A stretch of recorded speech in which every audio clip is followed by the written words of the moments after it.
नमस्कार दोस्तों, स्वागत है आपका आपके अपने YouTube चैनल जीएस जीनियस में। जैसा कि आप स्क्रीन पे देख रहे हैं, temple funds belongs to deity alone. Madras high court Madras high court में अपने निर्णय में कहा है कि जो मंदिर का कोष है, मंदिर का कोष कैसे बनता है? लोगों के चंदा देने से, दान देने से जो मंदिर की संपत्ति बनती है वो पूरी तरह से वहां के देवता के लिए है। कहने का तात्पर्य है कि जो मंदिर का रुपया पैसा चढ़ावा है वो मंदिर की संपत्ति है, वो वहां के देवता की संपत्ति है। क्यों मद्रास हाई कोर्ट को ऐसा कहना पड़ा? क्यों ऐसा डिसीजन आया? क्या है पूरा मामला? इन सब चीजों को इस वीडियो में हम देखेंगे और आने वाले दिनों में ये मद्रास नहीं बल्कि पूरे देश के मंदिरों को जो वहां गोरख धंधा हो रहा है उन सबको रेगुलेट करने में सहायक होगा। इससे पहले कि मैं अपना मुख्य वीडियो शुरू करूं, आपसे हमारी रिक्वेस्ट है कि हमारे चैनल को सब्सक्राइब कर लीजिए, क्योंकि हमारे चैनल पर इसी प्रकार की आपके आसपास की देश दुनिया की जो छोटी छोटी खबरें हैं उनको वीडियो के माध्यम से प्रस्तुत किया जाता है। तो चलिए मित्रों, शुरू करते हैं। मद्रास हाई कोर्ट का ये जो मामला है, मद्रास हाई कोर्ट ने अपने एक निर्णय में कहा कि टेम्पल फंड्स मतलब मंदिर का जो कोष है वो भक्तों के द्वारा दिया गया दान है, और वो दान उन्होंने किसको दिया है? मंदिर में जो देवता है उसको दिया है। इसलिए उस फंड को किसी और काम के लिए डाइवर्ट नहीं किया जा सकता है। ये जो डिवोटीज हैं, जो भक्त हैं, उनकी आस्था के साथ धोखा होगा।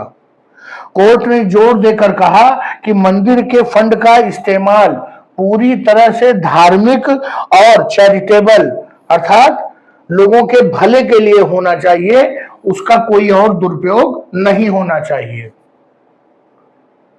ये जो ऑर्डर आया है, इस ऑर्डर के माध्यम से मद्रास हाई कोर्ट ने तमिलनाडु गवर्नमेंट के उस जियो को, गवर्नमेंट ऑर्डर को क्वेश कर दिया है, जिसमें तमिलनाडु सरकार ने कई आदेश किए थे कई मंदिरों के संबंध में 2023 से 2025 के मध्य, और कहा था कि अनुमति दी जाती है कि जो मंदिर के फंड हैं उनसे शादी बारात घर बना लिया जाए।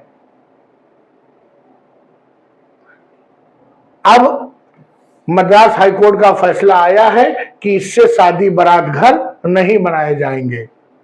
कोर्ट ने कहा है कि तमिलनाडु गवर्नमेंट पूरी तरह से बाध्य है कि ये जो पैसा है, जो मंदिर के रिसोर्सेज हैं, संसाधन हैं, उनका उपयोग मंदिर के मेंटेनेंस, जो उसकी देखभाल, टूट फूट को ठीक करने के लिए, मंदिरों का विकास और उससे जुड़ी हुई जो धार्मिक क्रियाएं हैं उनके लिए होना चाहिए।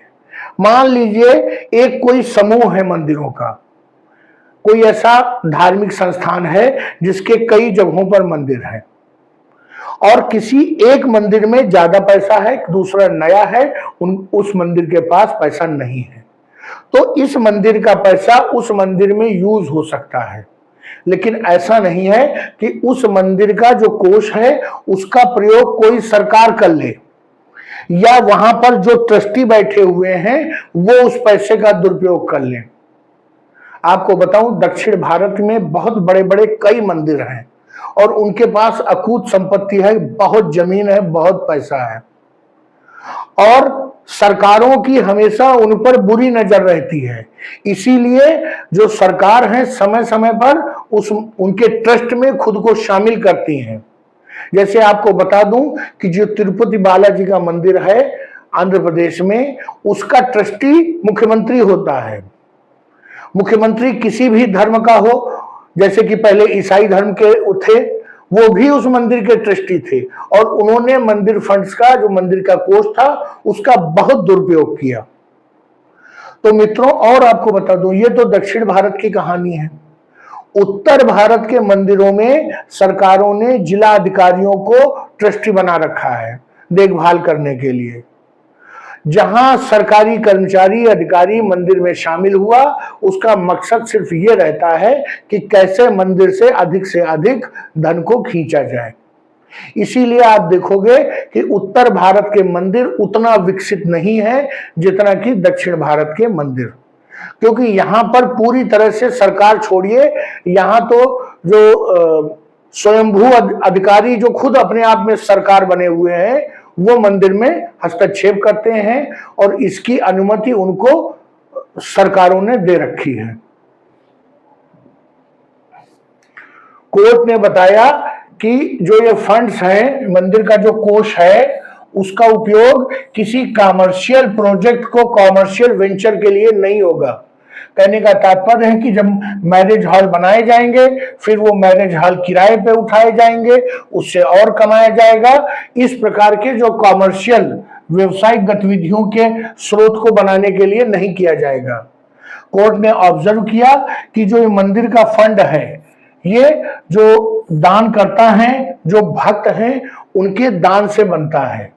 और वो कई बार इमूवेबल प्रॉपर्टीज भी मंदिर को गिफ्ट कर देते हैं, वहां के देवता को दे देते हैं। कई एकड़ जमीन मंदिर के नाम कर दी जाती है, पूरी पूरी मार्केट मंदिर को दे दी जाती है। वहां से जो किराया आता है उन दुकानों से, वो सब मंदिर के कोष में जाता है। तो इस प्रकार से जो कोष तैयार होता है, जो वहां से किराया आता है, जो जमीन से खेतीबाड़ी से आता है, वो सब मंदिर की संपत्ति है और भगवान की संपत्ति है और मंदिर के विकास में, धार्मिक कार्यों में, गतिविधियों में खर्च होनी चाहिए। कोर्ट ने यह भी कहा कि ये कोई पब्लिक फंड नहीं है, ना ये गवर्नमेंट फंड है कि जो गवर्नमेंट इसके विषय में निर्णय ले कि कहां पर खर्च होगा।